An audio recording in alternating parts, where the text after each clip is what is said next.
vision.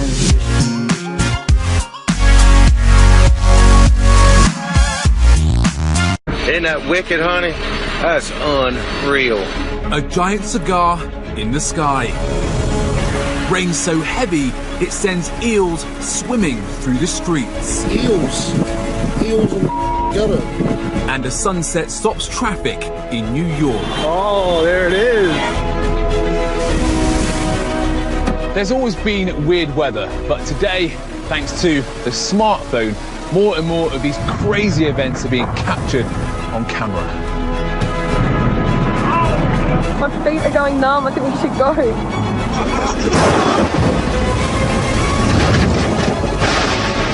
Today, I'm going to be showing you some of the craziest clips yet and demonstrating the simple science that lies at the heart of these astonishing natural phenomena.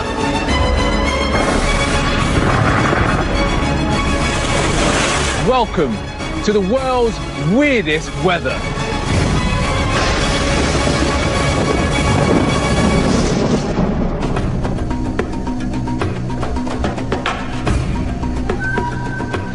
Here in the UK, when it rains heavily, we say it's raining cats and dogs outside, and other countries have their own versions, like it's raining chair legs, or it's raining cobbler's knives or pocket knives. But I've never heard anyone say it's raining spiders, but maybe they should.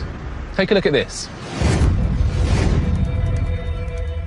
Santo Antonio da Platina, southern Brazil, February 2013. Não, mas isso aqui é ignorância.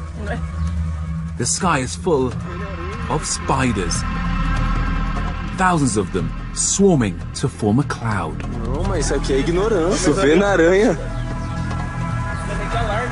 Cara, dá até medo de andar aqui. It's an arachnophobe's nightmare. Cara, não vou aí não, velho. Sai daí, Robson. Cara, dá medo. The freaked out onlookers think it's raining spiders, but it's not. In fact, this cloud is a giant communal web, apparently strung between power lines, and it's natural behaviour for this species. But don't get too comfortable, because elsewhere spiders can and do get tangled up in the weather, as people in Dallas, Texas discover. There were spider webs on the street lights. They were hanging off the trees. When they were blowing out, they were about 12 to 14 feet long. It was absolutely crazy. Everything, I mean everything, was covered in spider webs. North Texas is tangled in sticky spider webs. They're stuck to lampposts, cars, and everything else they touch. On a scale from 1 to 10 of strangeness, I would say this was about a 21. And how they got there is even stranger. They hitched a lift on the wind. Many species of spiders actually use their webs to fly on the wind.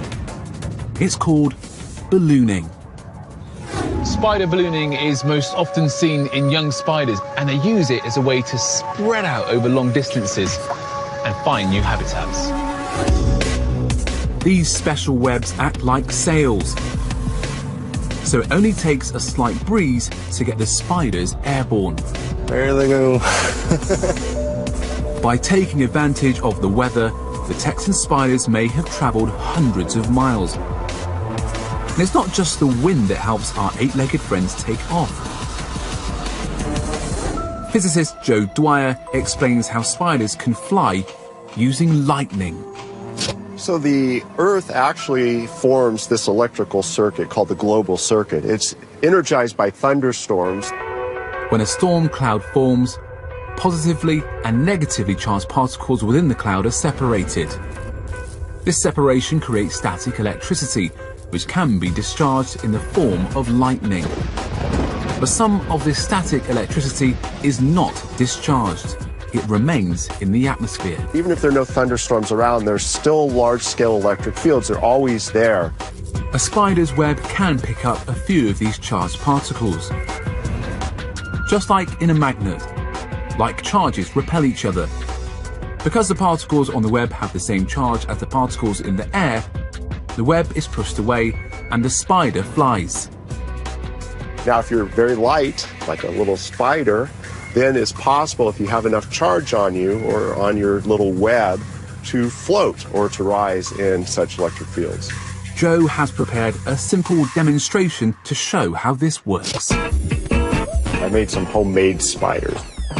These are actually little Halloween spiders. I've taped pieces of mylar on the end to represent the webs. So I'm going to take one, put it on top of a Van de Graaff machine, which will develop a big charge. Turn it on.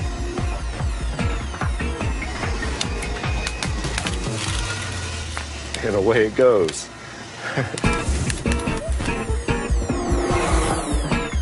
So the charge in the web causes the web to rise up in the Earth's electric field, taking the spider with it. So next time you see a spider floating past on a windless day, just remember you could be witnessing the power of the Earth's invisible electric field.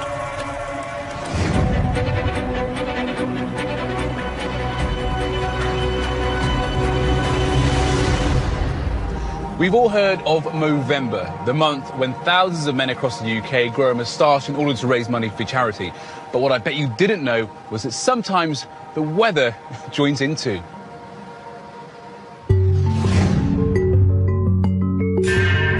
Patagonia, Argentina. A strange cloud drifts across the sky. It looks like a 1970s disco tash. After about 30 seconds, it disappears. It's a fleeting glimpse of one of the world's rarest clouds. A moustache cloud. Cloud expert Gavin Pretapini describes what makes these curious clouds so unique. Moustache clouds can be quite thin and rope-like. The upside-down crescent appears to almost rotate, because it forms within a vortex of air. It's this vortex that makes moustache clouds so rare, as the conditions must be absolutely perfect to create one. A rising column of air, a thermal, encounters wind shear, and this causes the column of air to curl over and develop a vortex. If you imagine a water spout or a tornado, that's a vertically orientated spinning column of air. Well, in this case, it's horizontally aligned. But whereas a tornado's vortex has a strong, powerful rotation, moustache clouds are much weaker, appearing and disappearing within a matter of seconds. They appear without fanfare. The moustache curls around, twirls and rotates, and then just evaporates into the blue. It's rare to get a photograph, even rarer to get a video of them. That makes this video from Patagonia truly exceptional. A rare moving image of one of the rarest clouds in the world. Weird weather isn't always as obvious as a funny-shaped cloud or a freak snowstorm. Sometimes we only know it's happened because of the effects that it has on the natural world around us. Just like in our next story.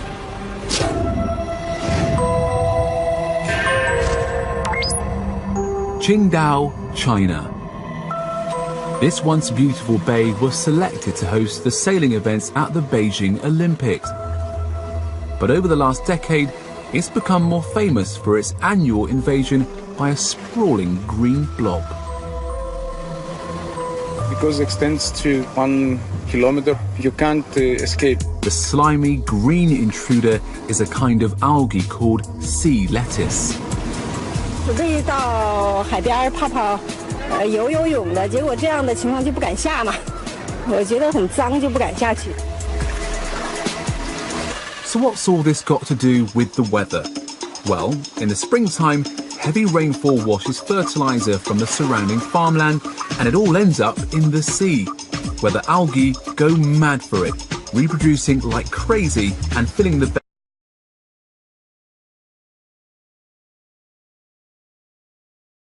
This surf come turf is a harmless nuisance.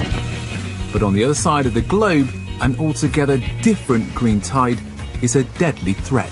That water is green, and not just a little green. It's like pea soup green.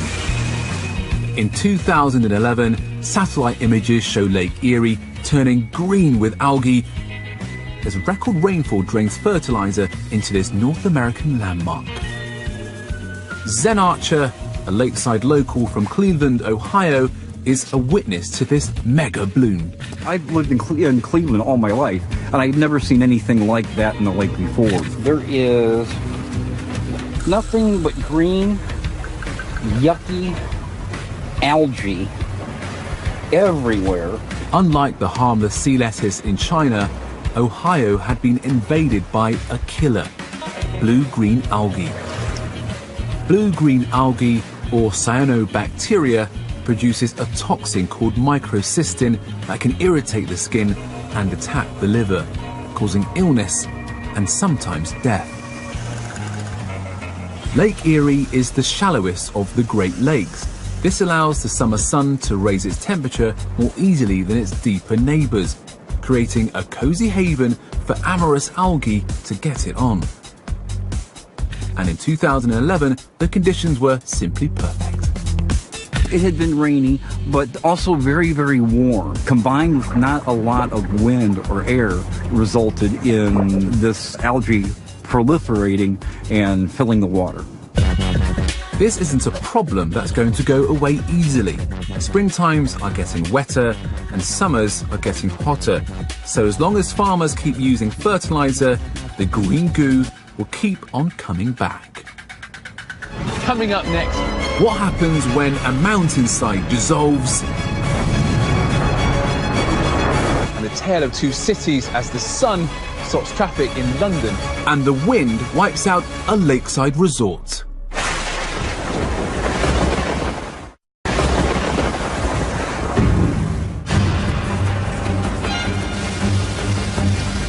Water isn't the only fluid that marches to the call of gravity. Sometimes the forces that hold together a landscape like this one can become unstable, turning solid earth into a fluid mud in the blink of an eye. And the results can be terrifying. Bergen, Austria, August the 4th, 2012. A violent torrent of mud shatters the peace of an alpine summer. Bernhard Asmeyer witnesses the terror. Suddenly, there was this huge sound. Everything was shaking, everybody was shouting outside, "It's a mudslide, it's a mudslide." The summer of 2012 sees weeks of baking hot weather that dries and hardens the ground in the mountains above. Then, a sudden rainstorm breaks this material loose. It tumbles downhill, picking up debris. Until it's a river of mud and boulders as big as cars. Perched on a rooftop, Bernhard captures the enormous mudslide tearing through the town.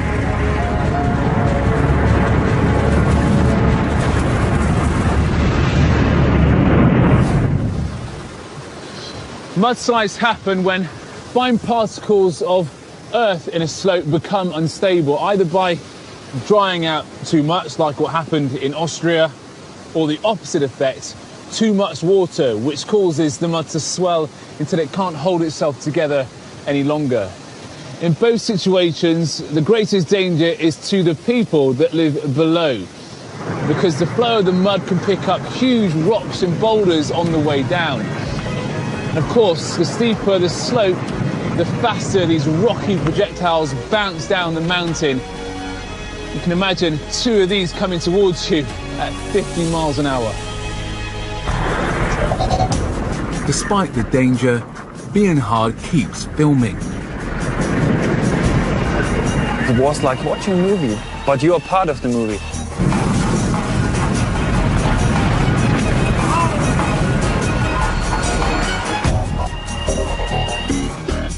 The 3-hour torrent leaves buildings coated with a thick layer of mud. Amazingly, no one is seriously injured. The mudslide triggered the Alpine Town's avalanche warning system, giving the residents a precious few seconds to get out of the mudslide's path. The nature is the most powerful thing in the world, and the humankind is just a small spot in it. It's not just the countryside that's threatened by weird weather. Big cities like London can suffer too. In September 2013, the combination of a sunny day and architectural design made one part of the city a little too hot to handle.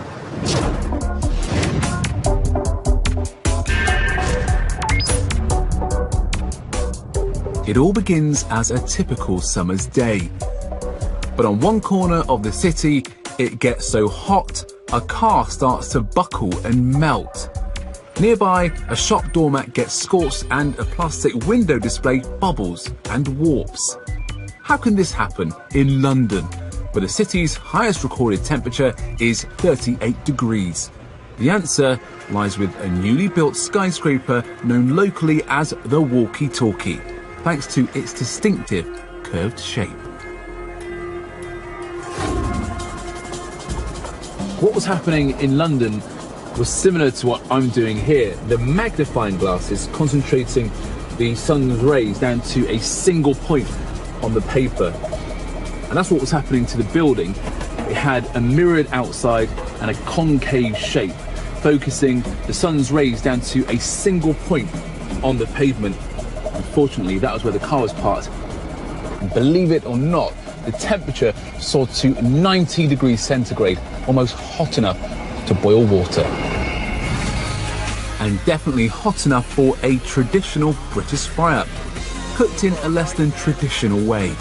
To cool things down, the Walkie-Talkie, or Walkie-Scorchy as it's now been nicknamed, is going to be given a giant sunshade, making alfresco fry-ups a thing of the past. The effects of the solar death ray in London were short-lived, but some weird weather can leave a lasting scar, like our next story. Epiquen, Argentina. In November 2011, curious sightseers photographed a ruined city recently emerged from beneath the waves of Lake Epiquen, like an eerie Argentine Atlantis. Flashback to the 1960s and 70s and it's a very different picture. Epiquen is a buzzing lakeside resort. Then in 1985, disaster strikes. A sudden flood engulfs the town under more than 9 meters of water. The cause? A single road wave that smashes through the town's flood defences like a tsunami. We usually associate big waves with the sea and not lakes, but there is a simple explanation. Now, we would have all done this before in the bath. If you rock back and forth at just the right speed, you can create a wave that travels the length of the bath, and we all know what happens. Eventually, all the water goes over the side. Well, in Argentina, it wasn't a bather that created this big wave, but the wind. It came from just the right angle, at just the right speed, and created a wave called a seiche. Wind-driven seiche waves can happen anywhere the conditions are right, even in a swimming pool, getting bigger and stronger with every surge. The 1985 seiche wave that destroyed Epiquen got so strong it smashed through the dam that protected the town. With no defences, the wave surged through the town, destroying it completely. The authorities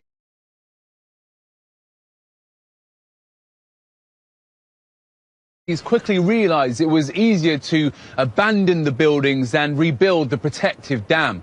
So the houses were left knee-deep in water, the residents found new homes, and the resort became a ghost town. For nearly a quarter of a century, Epiquen is lost. But since 2009, the town has been making a comeback. Inch by inch, the waters have receded to reveal a haunting reminder of the strange and sometimes savage power of the weather.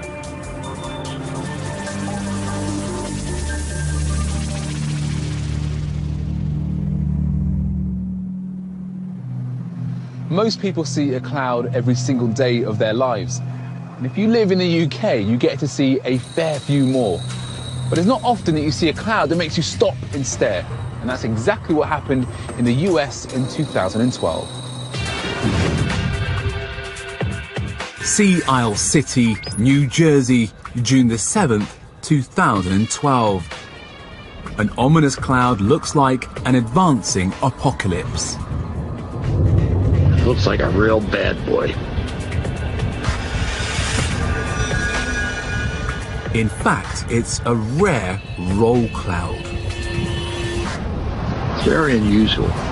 Huge clouds. Whenever and wherever roll clouds appear, they certainly capture people's attention. Isn't that wicked, honey? That's unreal. Cloud expert Gavin Pretapini explains how these ominous clouds form. Roll clouds look like a long tube of cloud which can stretch from one horizon to the other, and is quite low down in the sky. Now, these clouds can form out ahead of a storm, and as this cold air splays out, it burrows beneath the warmer, moister air that's ahead of the storm. And as it burrows beneath that air, it causes the air to rise and curl over. So the air at the front of the roll cloud is rising, the air at the back of it is sinking. This rising, cooling and falling cycle condenses water vapour into droplets of liquid water, forming a visible cloud. At the same time, the advancing cold front bulldozes this cloud forwards, creating an invisible wave of air that rolls the droplets up into a distinctive cigar-like shape. Roll clouds might look dangerous, but they're not. At least not to us on the ground. But what about for anyone who ventures closer? In October 2011, hang glider John Hesh finds out in a close encounter with one of these meteorological giants above the coast of Southern California. That day was special because I watched the cloud grow and develop and extend all the way up here, and flew it for an hour and watched it dissipate and disappear. The cloud doesn't hurt Hesh. In fact, it helps him to defy gravity. When we fly a hang glider, we're constantly sinking at 200 feet a minute, but when the wind blows hard enough, it counters that sink rate and we can fly around as long as the wind blows. At the front edge of the roll cloud is an updraft. So long as Hesh stays inside it, the rising air will keep him airborne. It's a visible highway in the sky. It defines the lifting area. As close to being a bird as I know. When they appear, it's a magical afternoon. Magical may be, but judge it wrong and you could be in for a crash landing. Lifting air is something that gliders live for. If they stay in front of the roll, then they are in consistently rising air. The problem is they also can be rather dangerous, because if you find yourself in the back of that wave of air, that's where the air is sinking again. If you don't know what you're doing when you are hang gliding around one of these clouds, you could really get yourself into a lot of trouble. Still to come, volcanic steam devils. Eels hit the streets of New Zealand. Eels in the gutter. And a tropical paradise turns white.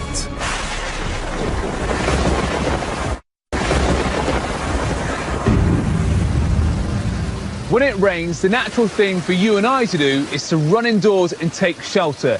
But I know one slippery creature that takes it as an opportunity to come out of hiding and do a bit of city sightseeing. Just take a look at our next story.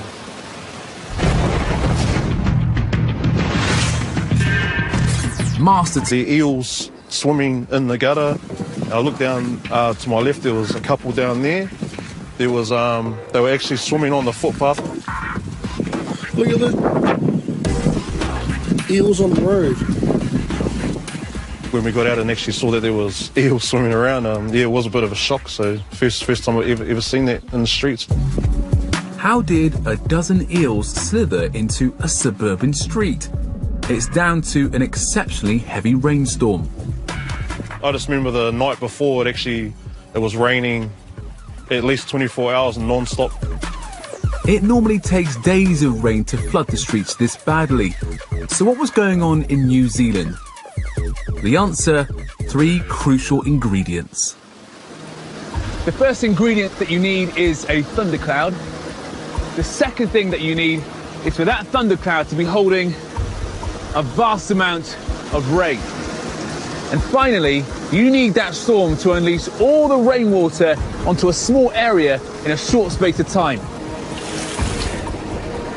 A weather event like this in New Zealand is called a weather bomb.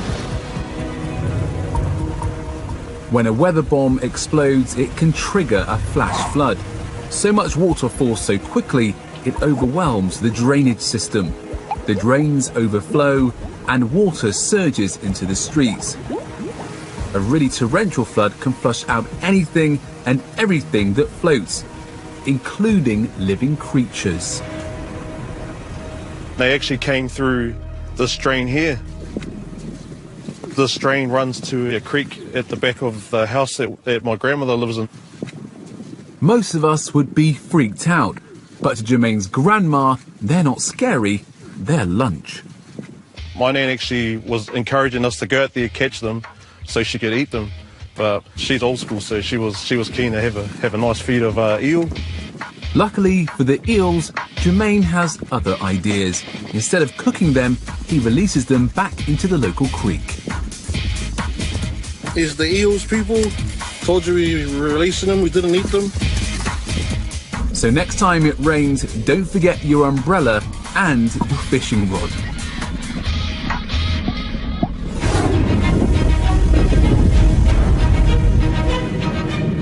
Volcanoes are known as a force that shapes the landscape, but they can also shape the weather, and sometimes the results can be breathtaking. The Kilauea volcano, Hawaii. As tourists watch lava pour into the Pacific, a twisting vortex spirals up from the ocean. It looks like a mini tornado, but there's not a storm cloud in sight. The Kilauea tornado is actually a steam devil, a type of whirlwind that forms over warm water or damp land as steam rises into cold air. At the Denver Museum of Nature and Science, creator Jennifer Moss Logan shows how this works. What we have here is a box. It has slits in the side to allow air in. Right here is a hot plate, and on the hot plate are coins. Those coins represent the lava. What I have here is a little tin of water. This water represents the ocean water.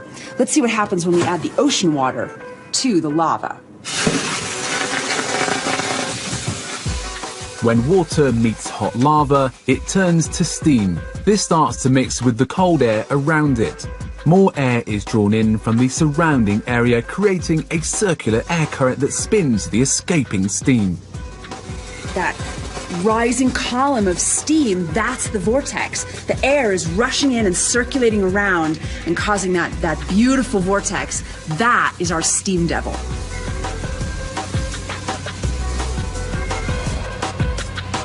Kilauea steam devils grow so big and strong that they can often be mistaken for waterspouts. But there is an easy way to tell them apart. Waterspouts form from clouds, so if you follow them up, you'll see the cloud that made them. Whereas steam devils are simply generated by warm, damp air rising. So if you see a twister out at sea and not a cloud in sight, the chances are it's a steam devil. And you don't have to travel to Hawaii to see one. Steam devils occasionally form over lakes and rivers, like these ones dancing across the surface of a river in the US. They form in the same way as the ones at Kilauea. The only difference is here it's the sun that heats the water and not hot lava. Steam devils may be weird, but they're also beautiful. Sometimes it's not the weather that's weird, it's where it takes place. Just like our next story. Malua Bay, Australia. October the 14th, 2013. It's a warm 30 degrees and residents are enjoying the beach. But the next day, they wake up to an unbelievable sight. The bay's beach looks like it's been blanketed in snow. My feet are going numb, I think we should go. A huge storm has struck overnight, sending temperatures plummeting. So what was going on? Well, the first clue is what fell on the beach. What looked like snow was actually a thick layer of hail. Hail is rain that freezes as it rises up inside a storm cloud. Storm clouds form when hot, moist air surges upwards. But along the coast, cooler ocean temperatures mean the air is rarely hot enough to spawn a storm cloud. So why does Malua Bay get blanketed by hail?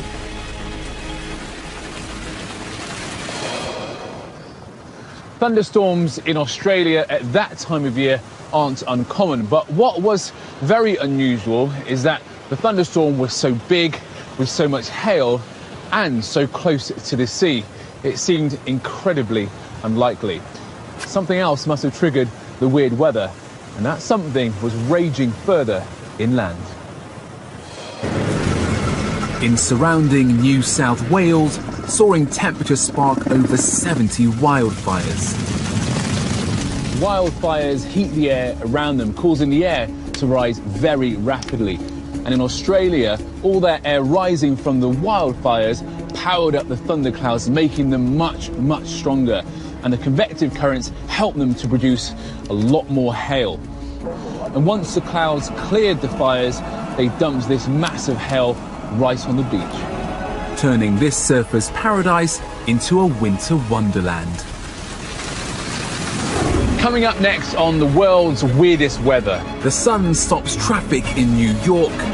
Oh, there it is. Whirlpools so big you can only see them from space. They're very big, they're very powerful. You have no choice but to go with the flow. That's a whirlpool turning the boat. The sculpting power of the wind. And could this be Earth's most powerful lightning?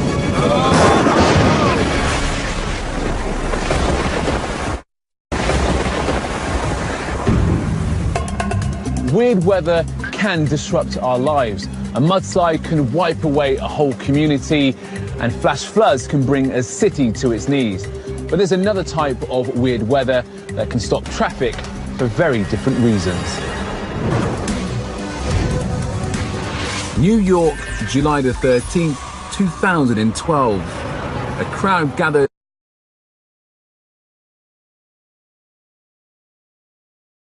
Natural wonder. Oh, there it is. Astrophysicist Jackie Fahety explains what happens. This place would be mobbed with photographers, pedestrians, people that just sort of randomly stumbled upon it, all looking in the direction of New Jersey, to the west. On 2 days each year, the sun lines up exactly with Manhattan's dead straight east-west cross streets. The result is a sunset that New Yorkers call Manhattan Henge. So from this spot, you just look straight west, past Times Square. The sun sets right between these buildings, framed perfectly. You get a gorgeous view of the sun right there, kissing the grid as it sets. Manhattan Henge is named after our own Stonehenge. And you don't have to be a druid to know the stones line up with the rising sun on the longest day of the year. But while Stonehenge's solar alignment is an ancient mystery, Manhattan's is just a cosmic coincidence. At nearby Rutgers University, physicist David Maiulo explains why. Here's our model of the setting and rising sun. And this is our homemade model of Manhattan. We all know that the sun appears to rise in the east and set in the west, but it's actually more complex than that. Towards the summertime, the sun appears to move towards the north, and towards the wintertime, the sun appears to move towards the south. It changes its position along the horizon. As the sun moves north through the winter and spring, it lines up perfectly with Manhattan's cross streets around the end of May. Then after the longest day of the year in June, the sunset starts to move south, setting in line with the grid around mid-July. Twice a year, the setting and rising sun goes right down those east-west streets, and that leads to a beautiful effect we call Manhattan Henge. So if you find yourself in the Big Apple at the end of May or mid-July, you could be lucky enough to see a sunset you'll never forget. Some weird weather events are so big that you need to stand a long way back to admire them. And in the case of our next story, a long, long, long way back.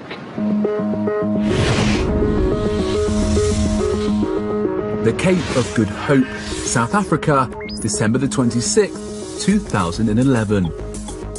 A satellite spots what looks at first like a hurricane at sea. In fact, it's a massive 90-mile wide whirlpool.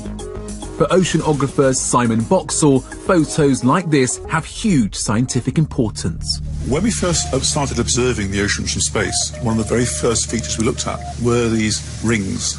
We knew they existed, but seeing them from space was absolutely amazing.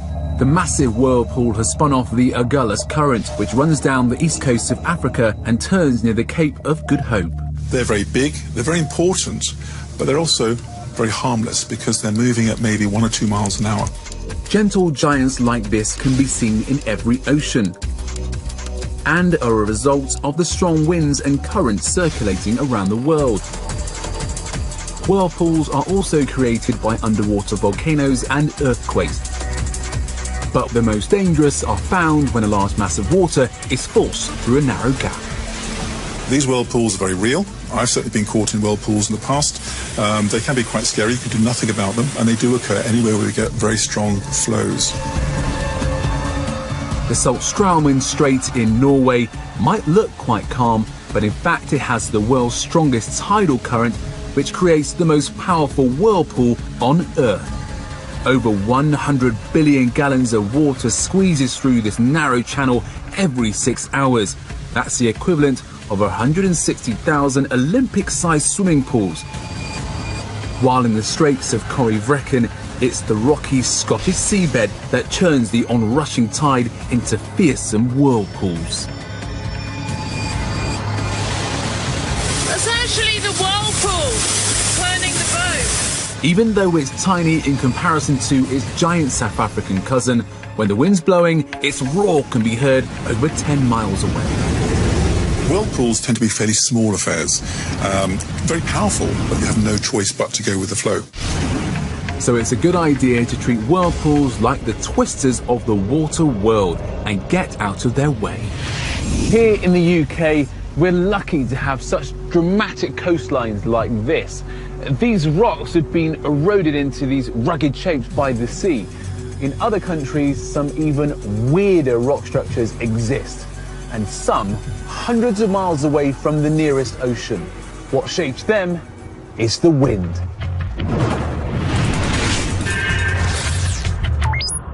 The White Desert, Egypt. Weird, giant mushrooms appear to sprout from the ground. In Turkey, strange castles rise from the rock.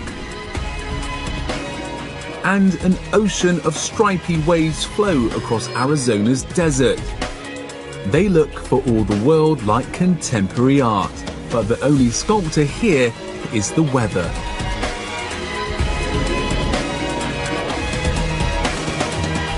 These are pedestal rocks, and they're made when the top layer of rock is harder than the rock below.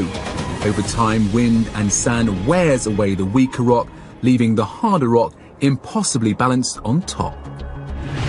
The most famous pedestal rocks are the crazy castles of Cappadocia in Turkey.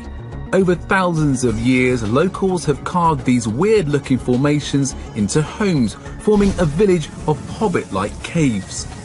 The pinnacles here are known as fairy chimneys or hoodoos.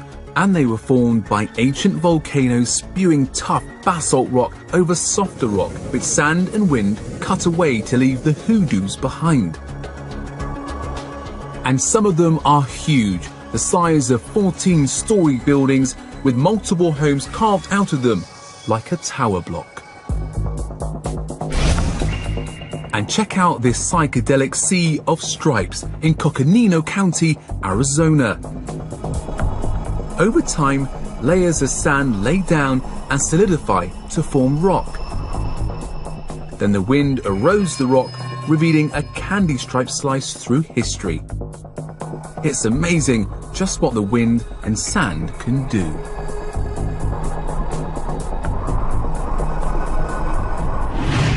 Last up on World's Weirdest Weather, we're going out with a bang. What you're about to witness could be Earth's most powerful lightning. Woodward, Oklahoma, May 27, 2001. Two storm chasers are driving along a barren highway when they spot this.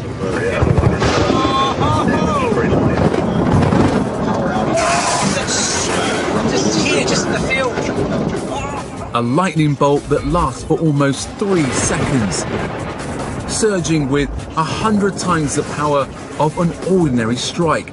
This is a super bolt. That's the longest I've ever seen, mate. I got it. Lightning expert Joe Dwyer explains more. We've known about these super bolts for decades. We're still not certain exactly what they are, whether it's an observational peculiarity or it's actually something to do with how lightning works. Super bolts appear to be on the rare end of the spectrum. It's not quite clear how rare they are, but they seem to be just on the right at the tail of what lightning can do. Super bolts may make up less than 1% of all lightning strikes. However, this extreme form of lightning can strike